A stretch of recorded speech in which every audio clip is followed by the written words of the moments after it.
कभी आपने सोचा है कि कचरा सिर्फ बेकार चीज नहीं बल्कि किसी की पूरी कहानी हो सकती है। जहाँ एक तरफ दुनिया चमक दमक में खोई हुई है, वहीं दूसरी तरफ कुछ लोग कचरे में जिंदगी ढूंढ रहे हैं।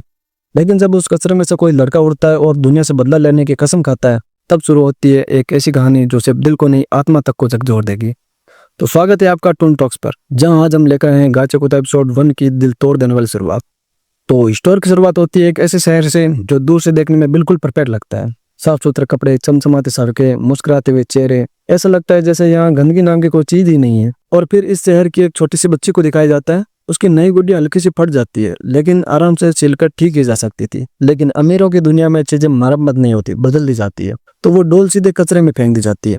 और फिर सुनाई देती है एक और कड़वी सच्चाई, इंसान किसी भी चीज को कचरा बना देता है जिसे वो कभी काम की थी ही नहीं। और ये लोग सिर्फ चीजों के साथ नहीं, इंसानों के साथ भी यही करते हैं। अब वो कचरा शहर के नीचे टनल से होता हुआ ट्रक तक पहुंचता है और ट्रक उसे सीधा एक वेयरहाउस में पटक देता है। इसी दौरान हमें दिखता है इस कहानी का मेन कैरेक्टर, नाम है रूडो। रूडो चोरी छुपे वेयरहाउस में घुसता है और कचरे में कुछ ढूंढने लगता है। तभी एक गार्ड उसे पकड़ लेता है और कहता है, तुम वही चोर हो ना जो कचरा चोरी करके हमारे शहर की खूबसूरती को खतरे में डाल रहा है। और फिर गार्ड अलार्म बजा देता है और रूडो को सरेंडर करने के लिए कहता है। लेकिन रूडो कचरा उठाकर गार्ड पर फेंकता है और वहां से भाग जाता है। गार्ड उस पर गोलियां चलाते हैं और एक गोली उसके हाथ को छूकर निकल जाती है। लेकिन रूडो तेज है, बहुत तेज। वो खुद को बचा लेता है और भाग जाता है। फिर एक सीन आता है जिसमें रूडो सीवरेज से बाहर निकलता है और बस इतना कहता है कि मैं किसी के लिए खतरा नहीं हूँ। फिर सीन शिफ्ट होता है और हम देखते हैं दो लड़कियां आपस में बात करते हुए बोलती है, सुना तुमने, वो कचरा चोर कल फिर आया था। आखिर ऐसा भी कौन होता है जो कचरा चोरी करता है? जरूर ट्राइफॉक का कोई होगा। इन बातों को एक शख्स सुन रहा था, उसका नाम है रेक्टो। उसके कपड़े थोड़े मैले हैं क्योंकि वो भी एक ट्राइफॉक है। यहाँ के लोग ट्राइफॉक को बहुत नीची नजर से देखते हैं। लड़कियां रेक्टो को देखती है और उसका मजाक उड़ाती है, देखो इसे कितना गंदा लग रहा है, ये लोग हमारी जमीन पर आते हैं क्यों हैं? लेकिन रेक्टो कुछ नहीं कहता, बस चुपचाप गेट खोलता है और बाहर निकल जाता है। और तभी कैमरा घूमता है और हम देखते हैं एक भयानक सच्चाई, एक ऊंची दीवार जो दो दुनियाओं को अलग करती है। दीवार के एक तरफ रोशनी, ऐशो आराम, चमक दमक, और दूसरी तरफ गंदगी, गरीबी और बदबूदार शख्स। इस अमीर शहर के लोग खुद को सबसे ऊंचा मानते हैं और उस दूसरी साइड के लोग जिन्हें यह नीच कहते हैं, उन्हें ट्राइफॉक कहा जाता है।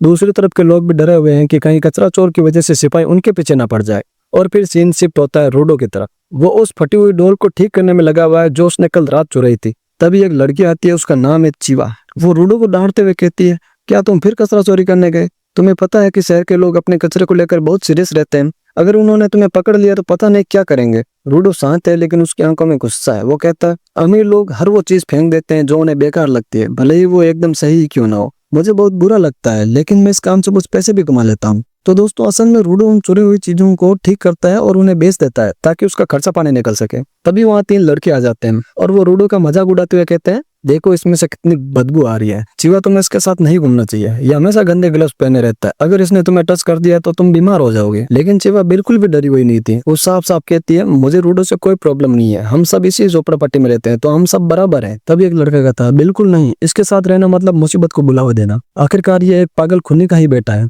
ये सुन रूडो के दिल को ठेस पहुंचती है, लेकिन लड़का अपनी बात को जारी रखते हुए कहता है, वैसे भी ये झुग्गियां असल में क्रिमिनल्स को कैद रखने के लिए बनाई गई थी और हम सब उन्हीं क्रिमिनल्स के औलाद हैं और हम सब इतनी मेहनत कर रहे हैं ताकि अपनी इमेज सुधार सकें। लेकिन रूडो के बाप ने कत्लेआम करके हम सब की मेहनत बर्बाद कर दी, जिसे हम कभी नहीं भुला सकते। ये सब सुनकर रूडो की आंखें गुस्से से लाल हो जाती है। उसकी नजर इतनी तेज थी कि वो लड़के डर कर वहां से भाग जाते हैं, लेकिन जाते जाते जहर उगल जाते हैं और कहते हैं, एक दिन ये भी कातिल बनेगा अपने बाप की तरह। अब चिवा प्यार से रूडो से कहती है, मुझे तुम पर पूरा भरोसा है रूडो कि तुम कभी किसी को नुकसान नहीं पहुंचाओगे। ये सुनते ही रूडो थोड़ा शर्मा जाता है। उसके चेहरे की नमी से साफ दिख रहा है कि वो चिवा को पसंद करता है। और तभी चिवा की नजर उस डोल पर जाती है जिसे रूडो ने बड़े प्यार से ठीक किया था। चिवा मुस्कुरा देती है क्योंकि उसे वो डोल बहुत पसंद आती है। असल में रूडो ये डोल बेचने के लिए नहीं लाया था, वो तो उसे चिवा को गिफ्ट देना चाहता था। लेकिन इससे पहले कि वो कुछ कह पाए, चिवा की मम्मी वहां आ जाती है और चिवा वहां से चली जाती है और रूडो भी वापस अपने घर की तरफ बढ़ जाता है। घर पहुंचता है रेक्टो रूडो की टांग खींचने लगता है। तो बताओ जनाब, गुड़िया तो तुम उस लड़के के लिए लाए थे ना, फिर दी क्यों नहीं? रूडो चौंक जाता है और कहता है, क्या आप मेरी बातें सुन रहे थे? वो मुस्कुराते हुए कहता है, तुम्हें सीधे जाकर अपने प्यार का इजहार कर देना चाहिए, लेकिन पहले ये बताओ कल रात तुमने क्या गुल के लाए हैं? रूडो कहता है, फिक्र मत करो, ना मुझे कुछ हुआ है ना मैं कभी उनके हाथ लगाऊं। फिर रेक्टो थोड़ा गंभीर हो जाता है और रूडो से कहता है, रूडो हम इतने भी गरीब नहीं है कि तुम कचरा चोर बनते फिरो। पैसे कमाने की जिम्मेदारी मुझ पर छोड़ दो, तुम अपनी जिंदगी ऐसे खतरे में मत डालो। तो दोस्तों, असल में रेक्टो ने ही रूडो को पाल पोस कर बड़ा किया है, सगा पिता नहीं लेकिन पिता से कम भी नहीं। रूडो भी रेक्टो की बहुत इज्जत करता है और उसी का बोझ थोड़ा हल्का करने के लिए वो चोरी कर रहा है। तभी रेक्टो देखता है कि रूडो के हाथ पर चोट लगी है। वो कहता है, तुम्हें ये चोट कैसे लगी? क्या तुम पर किसी ने हमला किया है? रूडो घबरा कर कहता है, नहीं तो ये तो बस छोटी सी खरोच है। रेक्टो कहता है, चलो मुझे देखने दो और अपने दस्ताने भी उतारो, लगे हाथ तुम्हारी पट्टियां भी बदल देता हूँ। और तभी हमें पहली बार रूडो के अजीब से हाथ देखने को मिलते हैं। रेक्टो रूडो को समझाते हुए कहता है, तुम्हें अपना ख्याल रखना चाहिए और चोरी बंद कर देनी चाहिए। हर बार किस्मत तुम्हारा साथ नहीं देगी। फिर रूडो कहता है, यकीन मानो ये बस हल्की सी चोट है। और फिर अपने हाथों को देखते हुए कहता है, वैसे भी ये मेरे पिता के दिए हुए जख्मों से तो कम ही है। रेक्टो रूडो को याद दिलाता है कि उसके पिता को भी खाई में ही फेंका गया था, इसलिए तुम्हें अपना और अपनी प्यारी चीजों का ख्याल रखना चाहिए। फिर रूडो अपने हाथों को देखने लगता है और सोचने लगता है कि इन हाथों की वजह से लोग उसे अजीब नजरों से घूरते थे। तब रेक्टो ने उसे ये दस्ताने दिए थे, जिनसे दर्द भी कम हुआ और नजरों की चुभन भी। मैं रेक्टो का ये एहसान कभी नहीं चुका पाऊंगा। रेक्टो फिर से मजाक करने लगता है और कहता है, प्यार व्यार में ज्यादा वक्त मत लगा, जल्दी चीवा को बोल दे वरना कोई और उड़ा ले जाएगा। रूडो शर्मा जाता है और दोनों में थोड़ी बहस और हंसी मजाक चलने लगता है। लेकिन तभी कैमरा बाहर की तरफ जाता है और हम देखते हैं एक मिस्टीरियस आदमी जो इन दोनों को घर के बाहर से देख रहा था। और ये सीन यहीं से कट हो जाता है। अगली सुबह की शुरुआत होती है और हम रूडो को हंसते हुए देखते हैं। फिर पता चलता है कि रेक्टो रूडो को जबरदस्ती हंसा रहा है और कहता है कि थोड़ा मुस्कुराना सीखो यार, वरना अच्छे नहीं दिखोगे। और वहां से चला जाता है। और फिर रूडो हाथ में वो डोल लेकर निकल पड़ता है चीवा को ढूंढने। रास्ते में उसकी नजर खाई पर पड़ती है। तो दोस्तों, ये खाई कोई आम खाई नहीं है। ये एक ऐसा अंतहीन अंधकार है जहाँ फेंका जाता है कचरा भी और अपराधी भी। इतनी गहरी खाई के नीचे क्या है कोई नहीं जानता। और आज एक और अपराधी को उस खौफनाक खाई में फेंका जा रहा है। और तभी वहां आती है चीवा। वो पूछती है, क्या तुम यहाँ ये सब देखने आए हो? रूडो अचानक चीवा को देखकर थोड़ा हड़बड़ा जाता है। चीवा कहती है, जानते हो हमारा एरिया जानबूझकर खाई के पास बनाया गया है ताकि हम हर वक्त डरे रहें। अगर हमने कोई गलती की तो हम भी वहीं फेंक दिए जाएंगे।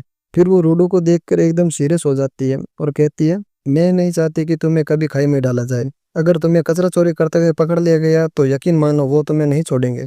रूडो धीरे से बोलता है, कल रेक्टो ने भी यही कहा था। और तभी चिवा बोल देती है, हाँ क्योंकि वो भी तो तुमसे प्यार करते हैं। बस ये सुनते ही रूडो के चेहरे पर एक्साइटमेंट की बिजली से दौड़ जाती है। उसके दिमाग में एक ही चीज गूंज रही थी, वो भी प्यार करते हैं, वो भी प्यार करते हैं। मतलब चिवा ने अनजाने में कन्फेस कर दिया था कि वो भी रूडो को चाहती है। रूडो शर्मा जाता है और अपने हाथों से अपना चेहरा ढक लेता है और एक्साइटमेंट में नीचे गिर जाता है। और फिर हिम्मत करके कहता है, ये डोल तुम्हारे लिए ही लाया था, मगर ये कचरे से मिली है तो शायद तुम्हें पसंद ना आए। लेकिन चिवा उस डोल को अपने हाथ में लेती है और मुस्कुराती है और कहती है, मैं इसे हमेशा अपने साथ रखूंगी। बस रूडो की खुशी अब संभाली नहीं जा रही थी। वो ये सब रेक्टो को बताने के लिए दौड़ पड़ता है और रास्ते में पुलिस वालों से टकरा जाता है। उनकी प्रेजेंस थोड़ी अजीब थी, मगर रूडो उन्हें इग्नोर करता है और भागकर घर की ओर बढ़ता है। और मन ही मन सोचता है, मैंने तो उसे ठीक से बताया ही नहीं। रेक्टो तो अब जरूर कहेंगे वापस जाकर ढंग से प्रपोज करो। लेकिन अब रूडो घर के सामने पहुंच जाता है और दरवाजा खोलते ही उसके पैरों तले जमीन खिसक जाती है। उसके सामने का नजारा उसकी रूह तक को झकझोर देता है। रेक्टो जमीन पर पड़ा था और किसी ने उसके पेट में छुरा घोंप दिया था। रूडो गुस्से में उस कातिल पर टूट पड़ता है, लेकिन वो आदमी उसे आसानी से पछाड़ देता है। वो रूडो को बुरी तरह से पीट देता है। अब रूडो उठने की हालत में भी नहीं है। फिर वो मिस्टीरियस आदमी एक किताब उठाकर वहां से चला जाता है। लेकिन हैरानी की बात यह है कि वो रूडो को कुछ नहीं करता। तभी रेक्टो टूटी सांसों के साथ रूडो को आवाज लगाता है। रूडो रेक्टो के पास जाता है। रेक्टो कहता है, भागो रूडो और इस सड़ी गली दुनिया को बदल दो। बस इतना कहकर रेक्टो की सांसें थम जाती है। इसी बीच पुलिस वहां पहुंच जाती है और बिना कुछ सोचे समझे रूडो को गिरफ्तार कर लेती है। उनके लिए ये साफ था कि रेक्टो का कातिल कोई और नहीं, रूडो ही है। रूडो चीख चीख कर कहता है कि वो बेकसूर है, लेकिन कोई उसकी सुनने को तैयार ही नहीं था। अब बस्ती के लोग भी कहने लगे, बाप की तरह बेटा भी कातिल ही निकला। कुछ ही देर में रूडो को उस खाई के किनारे लाया जाता है, वही खाई जहाँ हर अपराधी को फेंक दिया जाता है। पूरा शहर वहां आया हुआ था। एक पुलिस वाला बोलता है, इसने ना सिर्फ चोरी की बल्कि एक इंसान की जान भी ली। चाहे वो एक मामूली ट्राइप होगी क्यों ना था, लेकिन खून तो खून होता है और ऐसे इंसान को इस पवित्र जमीन पर जीने का कोई हक नहीं।